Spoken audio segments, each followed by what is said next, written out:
Welcome to Alpha Wolf Capital. I'm Tim, and I want to personally thank you for stopping by. Between the OTC, New York Stock Exchange, and NASDAQ, there are over 22,000 companies traded publicly. I feel that small businesses are the backbone of America. The number one reason for this channel is to help small companies gain exposure with potential consumers, investors, even partners. Take, for example, today's guest, Peter Evans, CEO of Xtract One. Xtract One has a artificial intelligence security system that detects weapons. These state-of-the-art gateways give the consumer a better experience. They increase the ingress into a facility by 7 times. They have third-party verification, and I'll let Peter tell you more about that in just a minute. It's important for you to understand that this is not a paid-for promotion. I do not collect compensation for the interviews I do here. I do look for companies that could potentially provide an above-average return on investment, but that is not the primary reason for the channel. There's a thing called impact investing. It's tied to environmental, social, and governance. I think that is a very narrow definition of what impact can be. By helping a small company become a large corporation, if you and I can become ambassadors of a product because the values of that company align with our own, think of all the jobs that will be created as that small company becomes a big company. Think about the community that that company is in. Typically, they thrive along with the company. This channel is to help companies that are relatively unknown become known so that they can build a following and they can have brand ambassadors that share their vision, share their mission, and are willing to do what they can to help have a positive impact on humanity. That's what this channel is all about. This video is for educational and entertainment purposes only. I am not a financial advisor. I recommend highly that before buying any security, speak to a financial advisor and do your own due diligence. Hey everybody, Tim from Alpha Wolf Trading coming at you with a follow-up, and I'm surprised I even got this time with Peter because he's been a little bit on the busy side. Peter Evans from Xtract One has had some really fantastic press releases. Stock is not reacting to what I think it is being built over there at Xtract One, but patience will pay off eventually. Peter, thanks for coming in, and I know you're busy as hell, man, but people want to know what's happening over there at Xtract One. Well, the business, Tim, it's always good to catch up with you. The business is doing extremely well. I gotta love what we're doing right now. It's really interesting. And it's funny, you mentioned about stock reacting. I saw a great presentation from someone who talked about how did Peter Lynch make all his money? And if we all know Peter Lynch, one of the most successful stock pickers, he always said, I'm always in it for the long run. And I made most of my money between years 5 and 7 in a stock because it takes a while to ramp and then to build a scale. And then all of a sudden the optimization out of scale comes through. I don't think it's going to be 5 to 7 years. I think it's going to be much shorter for us, but we're really starting to see the value of the investment we've put into building this company over the last 2.5 years. Yeah. So you've got you had a couple of recognitions, I guess you could say, of the product, of validations of the product. You want to just touch on those real quick? Yeah, sure. So when the overall philosophy here, as we've talked about, Tim, is, the security industry in general is full of a lot of, let's call it aggressive marketing, and some exaggeration and XYZ product's going to do XYZ, and it doesn't always deliver that. So we thought, okay, let's take the other approach. Let's use third parties who are trusted, verified organizations to validate our product. Who can deny someone like the TSA or the FAA, who screen 1 billion people a year and keep us all safe in all the airports that we travel through? And so, we've gone through a number of activities, but in order of announcements, the first one was DHS. That took us a while to get that announcement out the door. We actually completed all the work back in December. But we're very pleased that we've got the designation award from the DHS. And for what most people who may not know, the Department of Homeland Security puts out what they have called the Safety Act Awards or Safety Act designations. And those come at three levels, DTED designation, and the highest being certification, bronze, silver, gold. And so we were awarded a designation on our first go around, which normally you start at kind of the bronze level. So we're very pleased. That came after about 2 years of work. The DHS examines everything from soup to nuts, your hiring practices, where you get your parts from, your manufacturing processes, your quality control processes, how you train the customers, how you test the customers, everything you could possibly imagine about running a business to make sure that there's nothing that's a gap where some sort of malicious thing could slip into the system and be an on-ramp for a terrorist activity. We took a little bit of a different approach because normally it's a bit of a paper exercise with the DHS based on what you send them. So we actually used the Department of Justice's standards for testing and evaluating solutions. And we created a document around that and we sent out to every one of our customers and asked them to run that test once a month for about a 6 to 9 month period. And that created over 200 reports, which we then sent into the DHS as part of our application. So basically, not only our word about what we do in all of our processes, but also the validation of the technology by customers who use the technology on a continuous basis. And we believe that's what propelled the DHS to give us the award at a designation level versus a lower level. So that's a fantastic validation for us. That opens up markets like Major League Baseball, where the CSO has set a standard, you have to be DHS, and other areas. And then, of course, there's other markets where it's not a necessity, but it gives a lot of peace of mind and comfort to those organizations wanting to purchase from us. So that was the first one. Next, we announced the FAA and Safe Skies. Safe Skies is an organization that's a subsidiary funded by the FAA. And as we know, the FAA sets standards for airports, transportation. And so we're very pleased that we've been awarded kind of the Safe Skies verification. This came after extensive hands-on testing of the system in the Oakland airport by expert practitioners. And we're now, I believe, the only product that's a next generation product that is actually on the FAA Safe Skies list of products that can be, that are validated and certified. So, that's also very interesting because it provides support to a recent mandate that came out of the FAA, where they're now requiring that all the airports screen airport employees. So the person taking your ticket, the person handling the baggage, the person at the jetway, there was no mandate that those people had to be screened previously. Now, some of the airlines, one particularly that we work with is already screening some of their employees. Other airlines, other airports are not. But there's a mandate now for that approximately 450 airports in the United States. The top ones all have to start this screening. So we're going to go after that in a meaningful way now that we've been validated by the FAA. And so we think that opens up a whole new market for us. We've done other testing, which you'll see announcements on, coming soon with other third parties, in the markets that we participate in.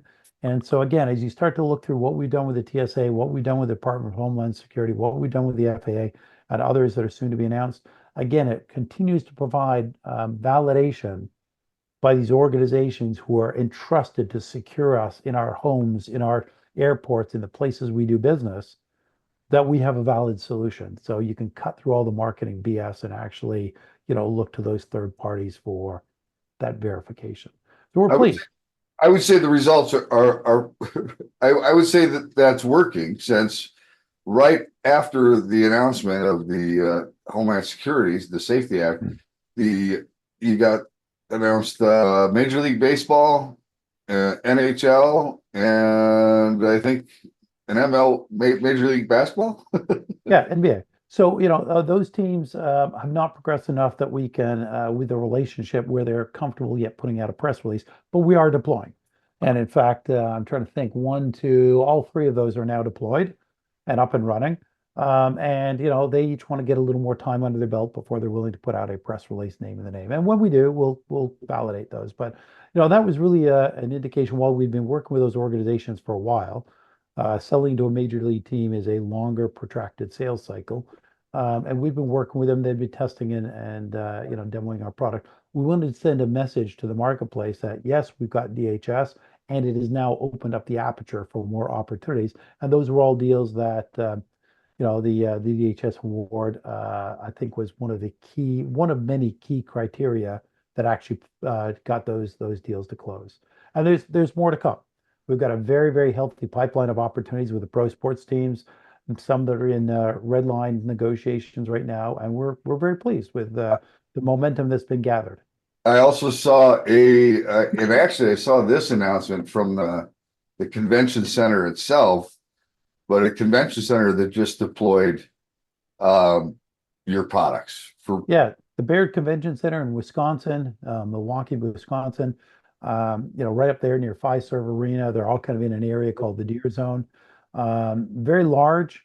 They've got a multi-$100 million renovation that's going on there, looking to be one of the premier convention locations in North America. They did some aggressive testing of all technologies that were out there. They selected us. We're very, very pleased because not only are they having great success with that right now, and it's a very diverse environment. They do all sorts of different events from weddings to very broad, conventions. And so the ability to kind of flex, and they might have three, four different events during a day. And the ability to use our technology and the ability for it to adjust and fit the different demographics, the different entrances, the different use cases, highly portable, all the data coming back to their central SOC center. These are all differentiated values that they found worked in a convention environment very, very well.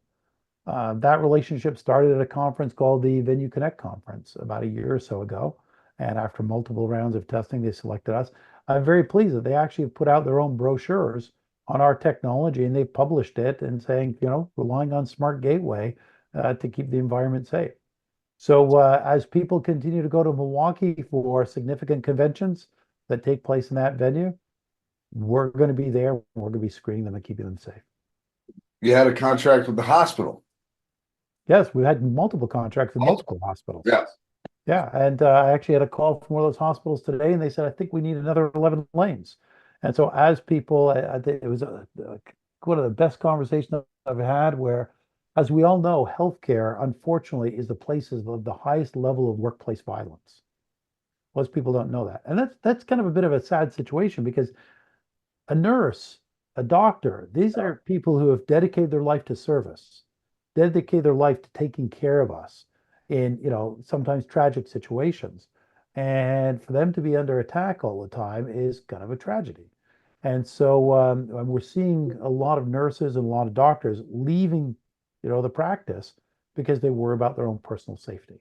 Right. And so, talking to one of the CSOs at Community Health, for example, he said that one of the things that actually has contributed to an increased level of satisfaction across their 17,000 caregivers is the fact that they're now protected at work, and the employees are excited, they're happy, they feel safe, they see the system working, they see it working well, and that's fantastic for us. And so for them to call us up and say, look, this is selling itself. We no longer have to prove the ROI because our caregivers are so happy. That drives the executive team to say, look, we need to broaden the coverage here. So we're very pleased with the partnerships we have with those organizations. We're very pleased, excuse me, and honored to be able to serve them. And the healthcare industry just keeps growing for us. Joshua, and product development, anything in the works there? Stay tuned. Lots of good announcements coming. Stay tuned. Okay. Can't let any cats out of the bag right now. All right, I got you. So let's talk about the fact you did a financing recently, and Madison Square Garden has participated again. Yes, absolutely. They're very, very happy. We've got an upcoming event with them, which excuse me, will be very compelling. Where their general managers, a chief security officer, and others are going to talk about the business impact, the positive business impact we've had across all of their properties. They see as the future of this combination of guest experience, as well as live entertainment, as well as kind of the innovation that will continue to occur in live entertainment, as well as delivering security at a better pace. So they're not looking at us as a one and done. They're looking at us as a platform for growth, a platform for innovation, and they wanted to participate. And so as we looked at raising more money, they immediately put up their hand. There was no doubt about it. They said, this has been a great return on value for us. They're going to hold their warrants until the end because I think they see the long-term value in this. So, I just, as I see more and more industries or venues start to pull Xtract One in, to me, I just think this is going to be like a snowball effect, right? I mean, Absolutely. do you have enough salespeople? Well, that's a great question. And the answer is twofold. One, we continue to add more people as required, but you have to think about the market. The market bifurcates now. There are certain vertical markets that want to buy direct. There are certain vertical markets that always go through a channel partner and a systems integrator. For example, most of the arenas, Madison Square Garden, for example, some of the large auto manufacturers you work with, they buy direct. They Right. have, and the common thing about those is they have a chief security officer, they have a staff, they have IT infrastructure. They've got the critical mass of knowledge to be able to evaluate the technology well and to know how to deploy it, support it, staff it. And so in that case, that's where we hire more direct salespeople. There are other organizations, many of the healthcare organizations, as example, many of the schools, where they don't have the critical mass of knowledge and of people. And so accordingly, they rely on and they trust their trusted systems integrators, people they work for years who bring them value and validate the solutions for them. So accordingly, we've been building out and aggressively. Now the product is much more out of the box, simple to deploy. You take the tape off, you get it on the ground, you plug it in, you're up and running in 5 minutes, and it doesn't need calibration. Even you, Tim, could kind of install and run one of our systems. Oh, come on, man. Let's I not. know, I know that we're asking a lot, but realistically, now that it's at that kind of situation, it's so easy to move to the channel and move out things cost effectively at scale. And so for those vertical markets, we've been investing in building out the channel, and it's going very well for about the last 12 months or so. I don't know the exact number off the top of my head, but I want to say north of about 30% of our pipeline is now channel originated, not channel fed, but channel originated. And I think in our last quarter, about 25% or so of all our new bookings came through channel partners where we really didn't have to put our fingers on the deal at all. So maybe some of the quotes you did in the past, different organizations. I mean, as they see you moving into major league sports stadiums, and I mean, I would think that maybe you're getting phone calls back where they Oh, might yeah. we're we're going to think about it, but now they're seeing this and saying, well, maybe this makes sense, right? Well, anecdotally, I think there's two things going on. There's more and more gun-related issues, in the headlines every week.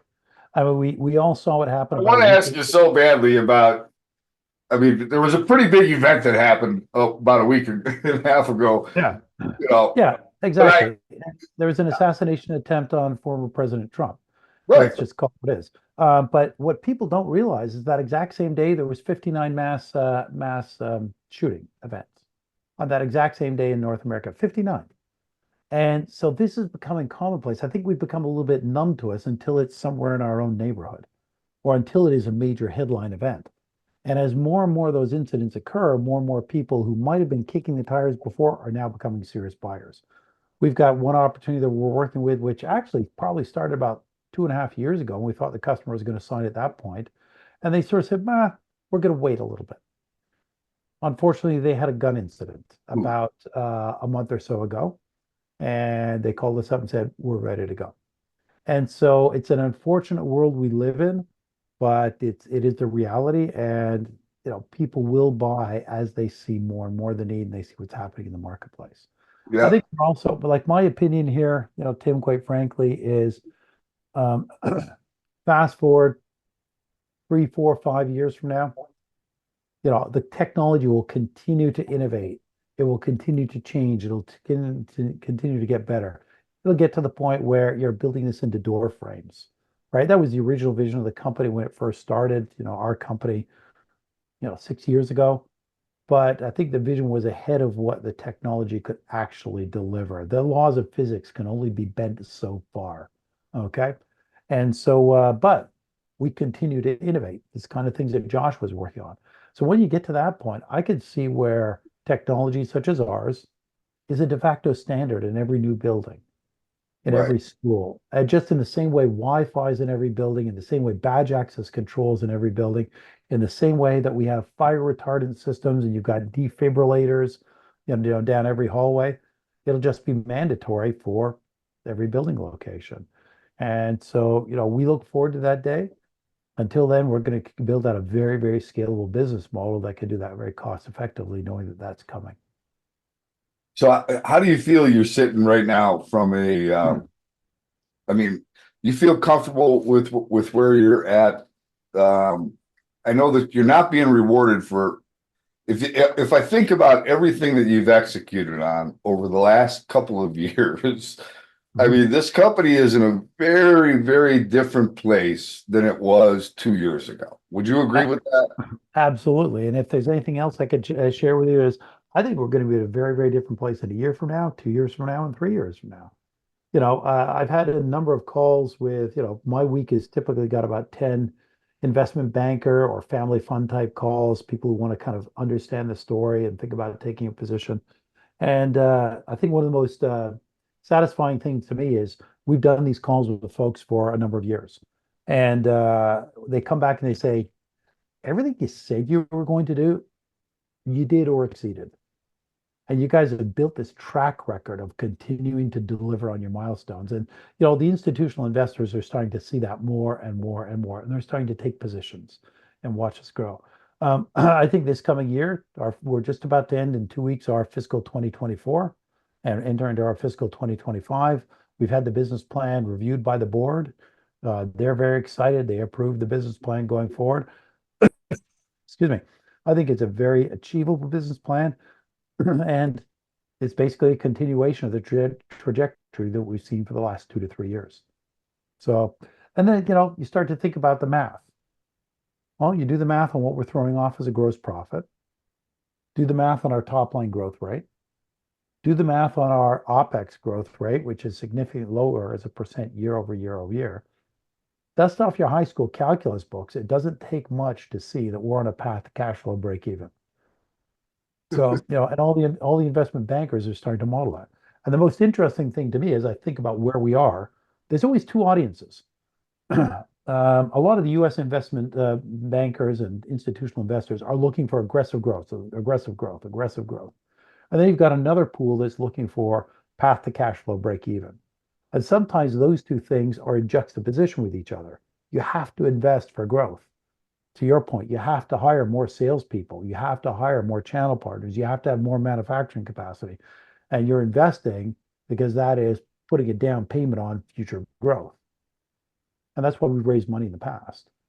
And so, those two things are in juxtaposition with each other. But when I look at our track record of what we've done, and more importantly, what did I set us up to do in the future, I can see a path for us continuing the high growth model and cash flow break even. So now you're satisfying two different models at two different investment organizations.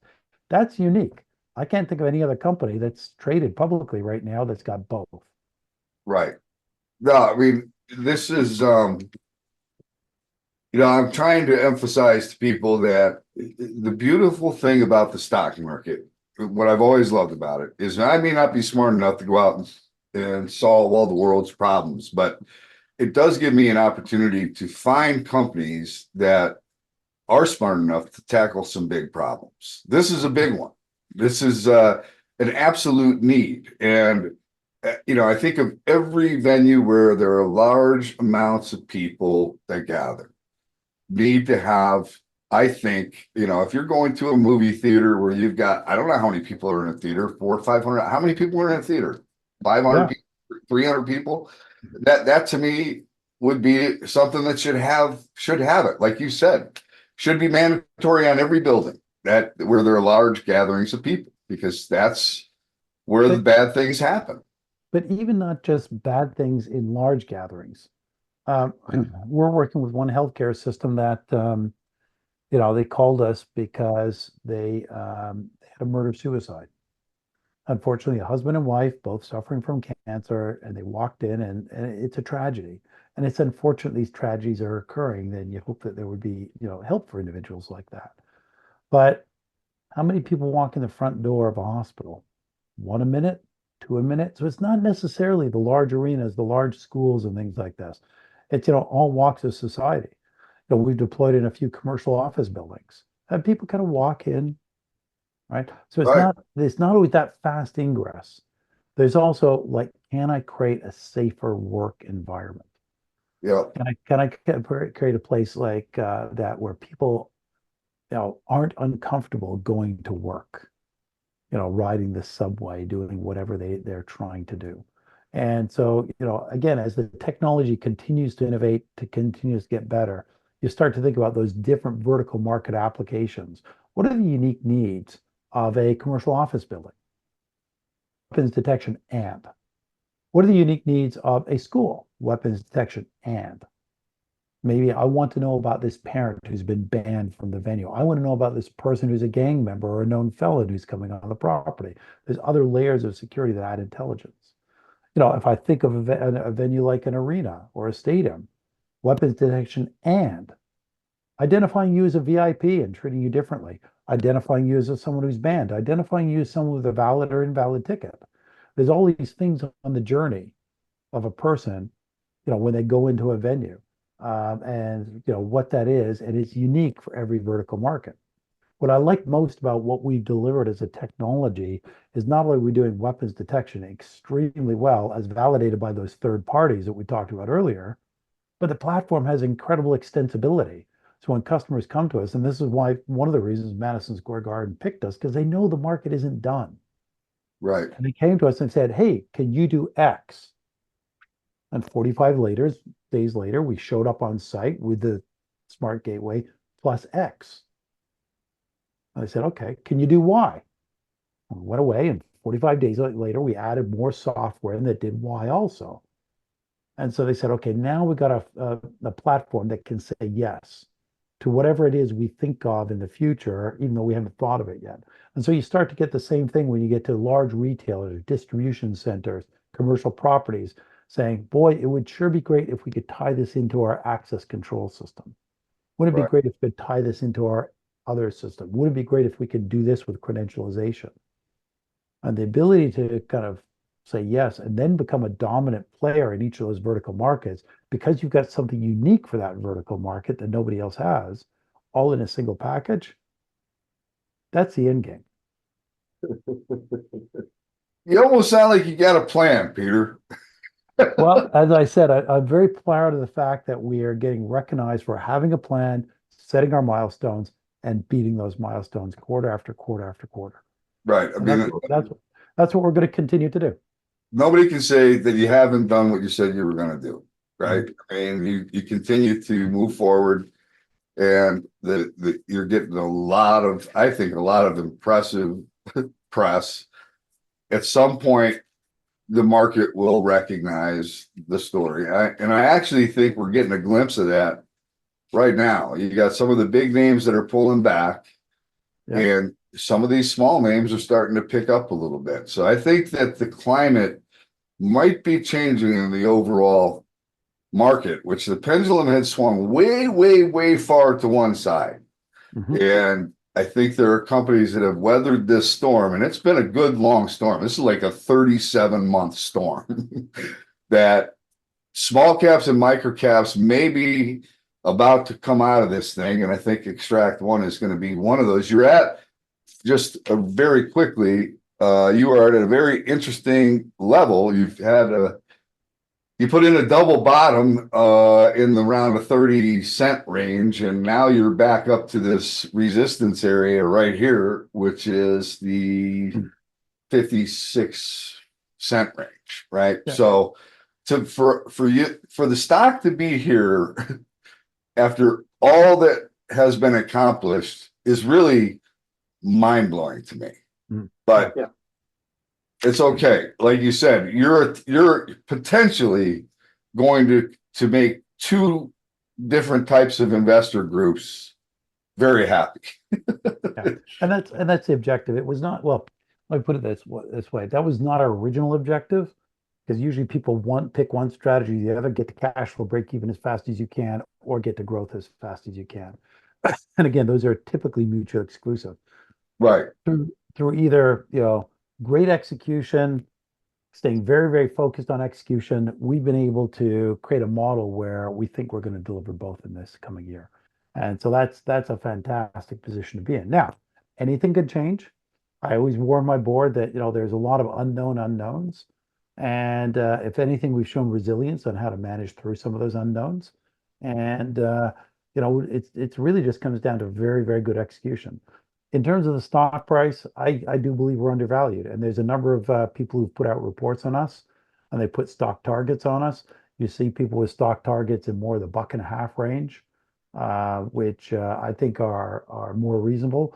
Because if you look at their models are very good. And I think their models are a little bit conservative based on what I know. But then again, I think you're also building in some conservatism to deal with those unknowns in the marketplace. Who are some of the companies that have reports out on you? Who covers you? There's folks like Echelon Group, there's folks like Eight Capital and others. We've got a couple more who are planning on putting out reports in the August timeframe. Okay.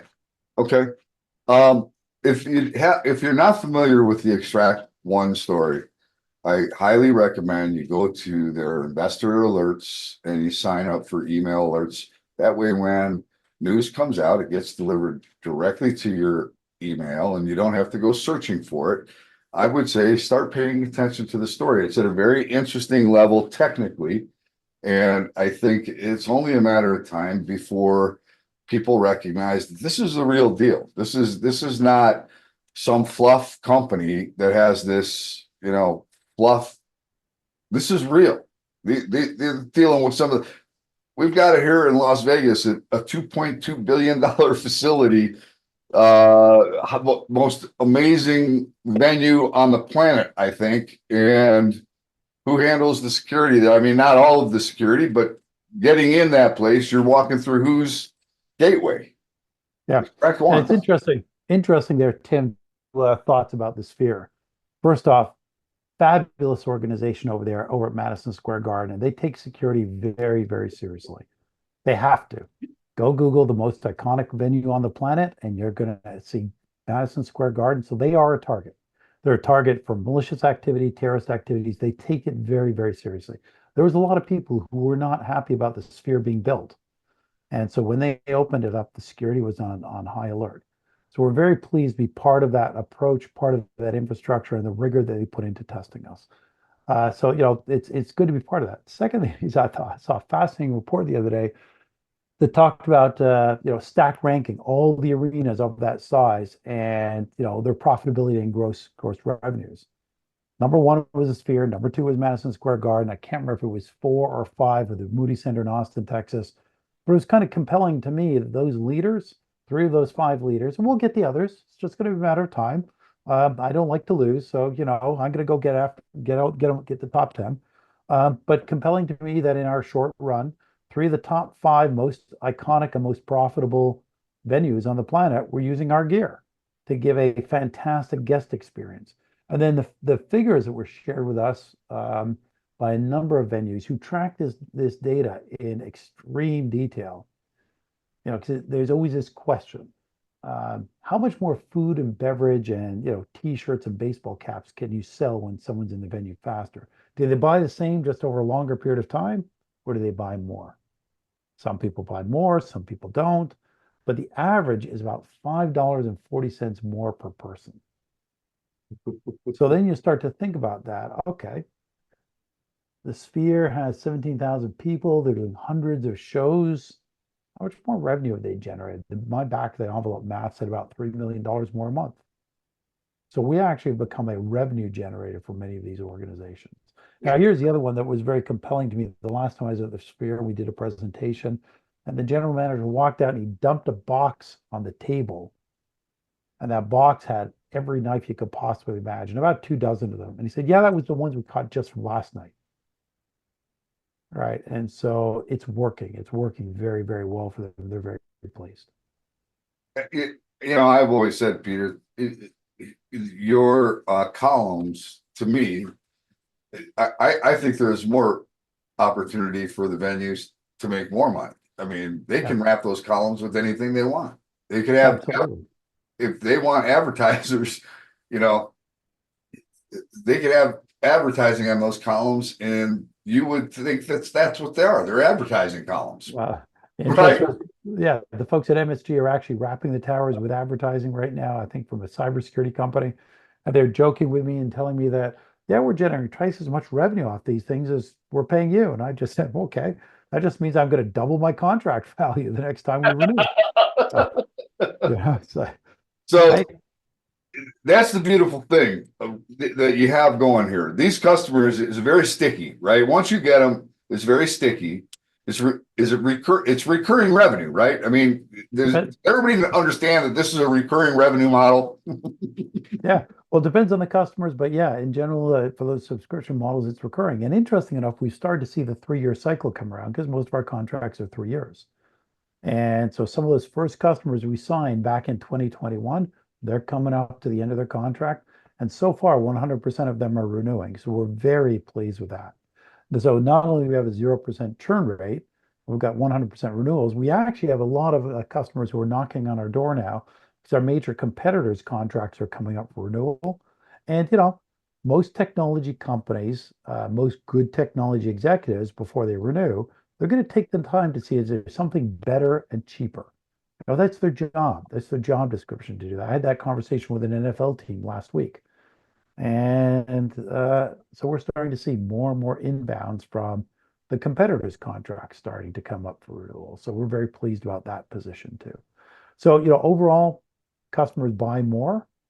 As I mentioned earlier, the One Healthcare organization, customers continue to expand with us, which is a great thing.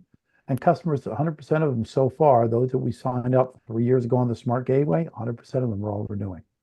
I know there's a lot of frustration because I get a lot of people that send me messages on Xtract One, and there's frustration that maybe you're not announcing as many customers as they would like to see.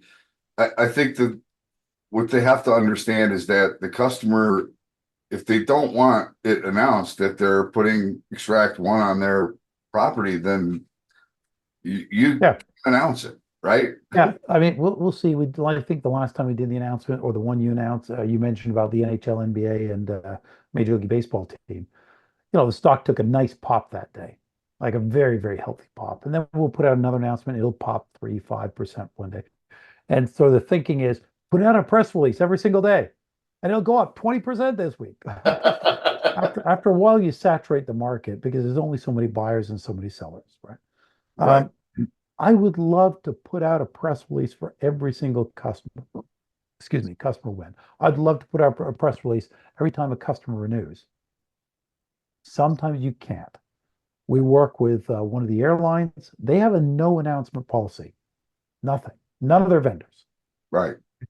Just their way of doing business. Most of the venues we work with will not announce their security strategy because they do not want to entice those with malicious intent to say, I'm smarter than them, I can break that system, right? Where you're seeing a lot of announcements from, competitors around, particularly around major sports teams, that's because major sports teams are willing to take, excuse me, very, very significant sponsorship dollars. So you're basically buying a press release. And if I've got $1 million to spend, I'm going to spend it on R&D and out innovate the other guy, not do something to buy a temporary press release. Right. I'm playing the long game here. Peter, as always, man, thank you for taking the time to give us an update. I think you're doing a phenomenal job. I'm really excited to see what the hell Joshua is working on, but we'll find out, I'm sure, soon enough. Yeah, let's talk in a handful of months and we'll have lots to talk about. Okay. Tim, it's always a pleasure catching up with you. Thank you. All right, Peter. Thanks for tuning in to another CEO interview here at Alpha Wolf Capital. Today we had Peter Evans from Xtract One, ticker symbol XTRAF,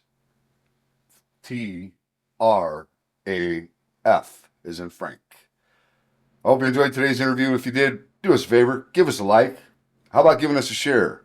And while you're at it, make sure you smash that subscribe button. All of those things are very important to us here at Alpha Wolf Capital, and we appreciate you taking the time to do that. Until next time, stay safe. Alpha Wolf Capital wishes you the very best of success.